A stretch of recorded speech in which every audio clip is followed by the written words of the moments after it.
É isso aí, pessoal, aqui é o Dr. Reclama. Bom, como eu tinha prometido para vocês, né, eu iria fazer aí algumas referências à teoria do algoritmo do fim do mundo.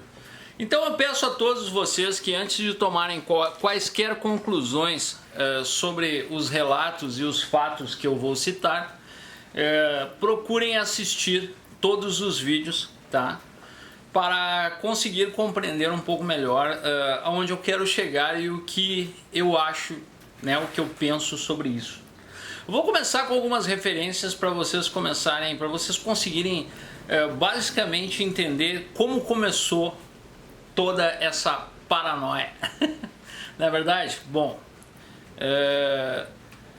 como eu já li muitos livros de psicologia, muita gente vai dizer que isso é uma paranoia ou algum traço de esquizofrenia. Mas eu gostaria de relatar para vocês, né, alguns fatos que me fizeram ligar os pontos, como diz Steve Jobs. Há mais ou menos uns 20 dias atrás, alguém chegou no meu canal e viu um vídeo meu e disse assim: doutor, o senhor é um teólogo de conspiração, teólogo da nova ordem mundial. Eu posso dizer para vocês assim, ó, que inicialmente eu fiquei brabo, eu fiquei pé da vida com essa referência. Mas como eu acredito que nada é por acaso, absolutamente nada é por acaso, no momento que eu li isso, parece que acionou um gatilho na minha mente, né? E eu voltei no tempo. Voltei no tempo, como diz Steve Jobs, né? Eu acho que isso tem muito a ver. Voltei no tempo e comecei a ligar os pontos. Então vou citar alguns fatos para vocês. Quero que vocês entendam que algumas coisas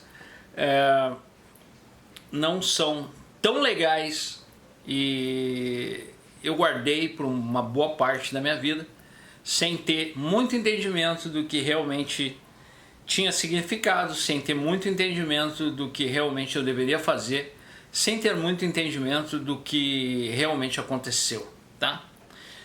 Eu posso precisar para vocês assim mais ou menos a época, tá? Eu tinha em torno de 8 anos e o meu avô por parte de mãe, ele era um excelente pescador, tá? Ele veio de Santa Catarina para cá e trouxe com ele o hábito da pescaria. Ele era um excelente pescador, tarrafiava muito bem, para quem não sabe o que é tarrafa, né? Então eu tinha, por ser o neto mais velho e o que ficava mais tempo na casa do meu avô e da minha avó na praia, eu tinha o hábito de ficar o veraneio todo na praia. E sempre quando meu avô ia pescar, aquilo para mim sempre foi uma aventura. Então eu, com o maior prazer, eu acho que a gente tem que ser humilde para falar, mas com o maior prazer eu ia lá e pegava o balde e segurava a lanterna para o meu avô tarrafiar. Com ele eu aprendi a tarrafiar, acho que foi uma das dádivas que ele me deu, me ensinou a pescar, me ensinou a ler o mar. O velho conhecia muito bem onde tinha buraco, tipo de peixe que tinha em tal lugar, né? Você conhece mais ou menos. Eu não sou tão especialista assim, mas quem é pescador sabe o que eu estou falando. Bom, a questão é que aquela madrugada, meu avô sempre me acordava. Olha, eu vou dizer para vocês, eu não sei precisar horário, mas tipo 3 e pouco, para ir pescar, que segundo meu avô, era o melhor horário para pegar o peixe, né? Porque o peixe aí estava na beira da praia. Então eu sempre levava o balde e a lanterna para ele pescar. Então quando ele dava a tarrafada, que ele pegava os peixes, eu iluminava a lanterna e então ele tirava os peixes que ele tinha pego na tarrafa e colocava no balde. Aquela noite, como de sempre, a gente saiu, acho que era 3 e pouco da manhã, por aí. Eu quero dizer para vocês que é muito difícil para mim falar isso, porque eu nunca falei, quer dizer, só falei para pessoas mais chegadas, até porque isso é um tipo de maluquice que, né, no caso que muita gente pode não acreditar ou vir a achar que eu estou falando isso para me promover, mas na verdade é até um pouco constrangedor para mim falar isso, tá? Bom, a gente era por volta de 3h30, 4 horas da manhã, acredito eu devia ter uns 8 anos por aí, não sei precisar a data, mas esse sempre foi o horário que meu avô saía, 3 e pouco da manhã para pegar peixe. A gente ficava até quase 6 horas e depois retornava. Naquela época,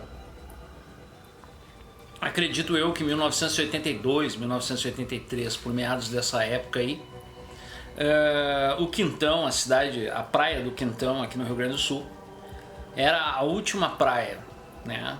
Tipo assim, depois não tinha mais nada. E era uma praia que recém estava sendo povoada, era uma praia meia deserta. E no inverno, principalmente, tá?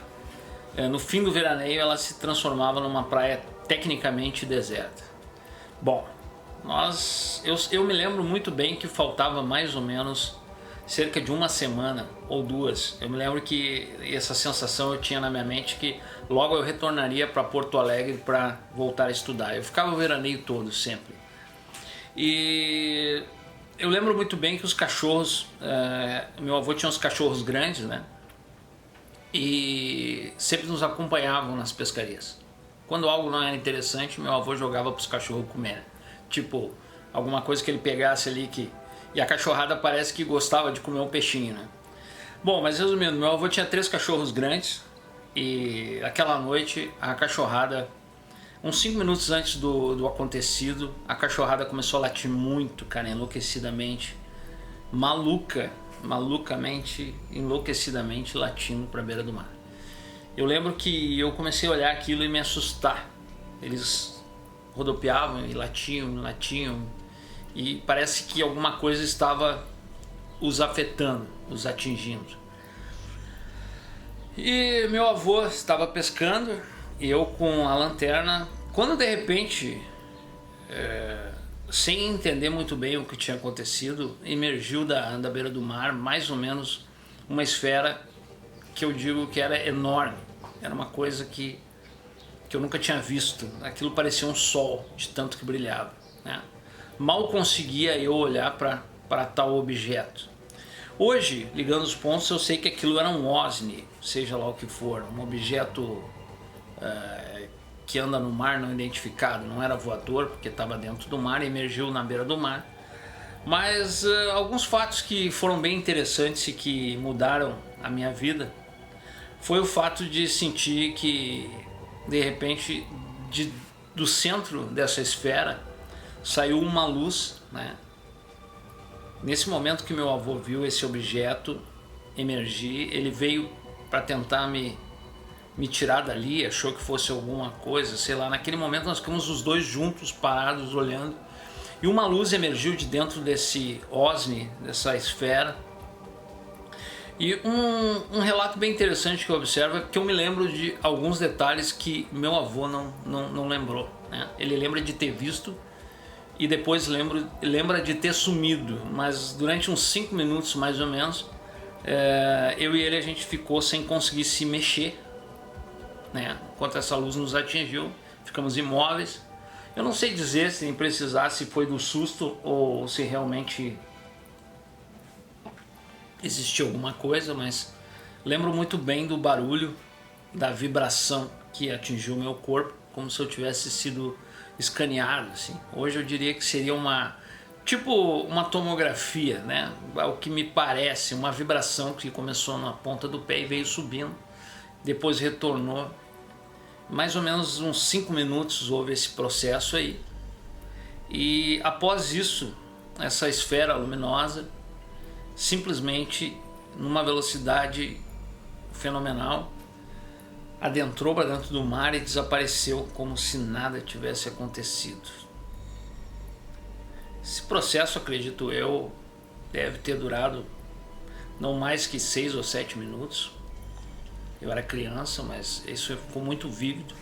E o mais interessante de tudo é que meu avô, ele lembra de ter visto a esfera e lembra de ter piscado o olho e ela ter desaparecido. Então esses relatos ficou uma coisa tipo como se eu fosse um maluco que tivesse visto algo a mais que meu avô não viu. Parece que ele teve um transe e eu continuei vendo o que estava acontecendo. Isso foi para mim um tabu falar sobre isso, mas isso eu tive até, acredito eu que devia ter entre 7 e 8 anos, eu acho. Após isso, eu acabei comentando com a minha mãe e tal, e então ela me comprou aquele livro que mudou a minha vida, Éramos Deuses Astronautas. Eu comecei a ler sobre aquilo, mas até então não ligava os pontos, era muito jovem, mas me interessei pelos deuses, né? E depois o segundo livro, aos acho que 10 para 11 anos, ela me comprou o dia em que os deuses voltaram, comprou para ela ler também. Então eu cresci lendo Erich von Däniken, né? Um cara que é um entusiasta, um teólogo desse ponto aí que muita gente acha que é um tabu. Isso aconteceu comigo quando eu tinha, creio eu, uns 8 anos de idade. Nunca mais me esqueci, né? Isso de alguma maneira mudou um pouco a maneira como eu enxergo a humanidade e como eu enxergo o nosso planeta, né? Bom, então quando essa pessoa comentou que eu era um teólogo, né, da nova ordem mundial, tal, eu pensei, caraca, todo grande teólogo tem que ter uma teoria, né? Então hoje, sejam bem-vindos, né, a teoria do Dr. Reclama, que é o algoritmo do fim do mundo. Eu acho que o YouTube vai barrar se eu botar esse título.